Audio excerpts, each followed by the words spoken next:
Taste the Daily.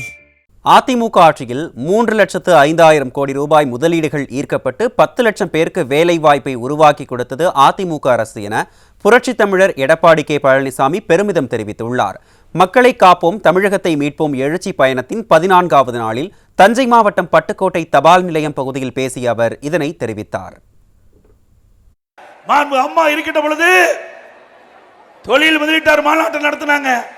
2015 2,42,000 கோடி தொழில் முதலீட்டு ஈர்த்தோம். 98 புரிந்துணர்வு ஒப்பந்தம் போட்டோம். அதுதான் இப்பெல்லாம் நடைமுறைக்கு வருது.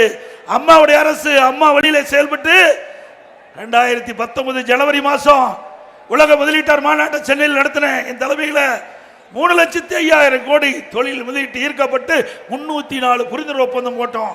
அந்த பணி இன்னைக்கு துவங்கி கிட்டத்தட்ட ஒரு 60% மேல் தொழிற்சாலை வந்திருக்குது. அதனால 10 லட்சம் பேருக்கு வேலை கிடைக்கும், இளைஞர்களுக்கு வேலை வாய்ப்பு உருவாக்கி அரசாங்கம் அதிமுக அரசாங்கம். இப்படி ஒரு திட்டமாவது இந்த 50 மாத திராவிட முன்னேற்ற கழக ஆட்சியில் காண முடிஞ்சுதா? காண முடிஞ்சுங்களா?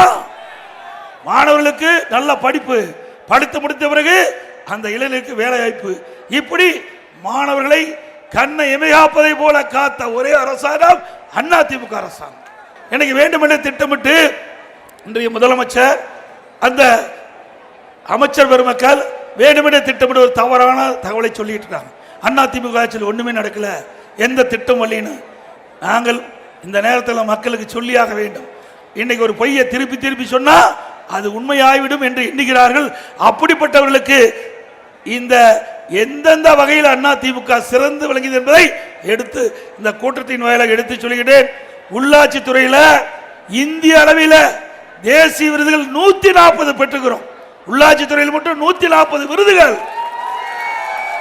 போக்குவரத்து துறையில விருதுகள், மின்சார துறையிலே விருதுகள், சமூக துறையில விருதுகள், அதே போல மருத்துவத்துறை தொடர்ந்து 6 ஆண்டு காலம் உறுப்பு மாற்று அறுவை சிகிச்சை செய்து தேசிய விருதுகளை பெற்ற அரசாங்கம் அதிமுக அரசாங்கம்.